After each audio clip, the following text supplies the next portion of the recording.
আচ্ছা, এখন মসজিদে নববীর ভিতরে অংশে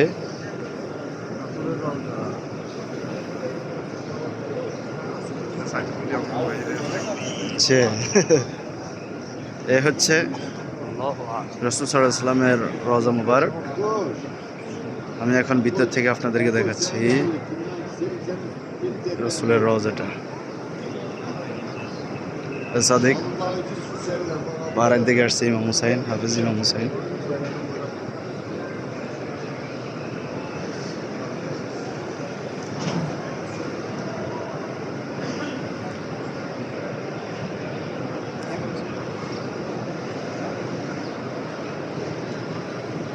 ভিতরে দুইটা ছাতা আছে, এ হচ্ছে এক দাফে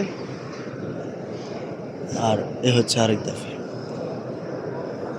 আর ভিতরে এখানে আছে দুইটা, ছয়টা ছাতা, এখানেও আছে 6টা ছাতা।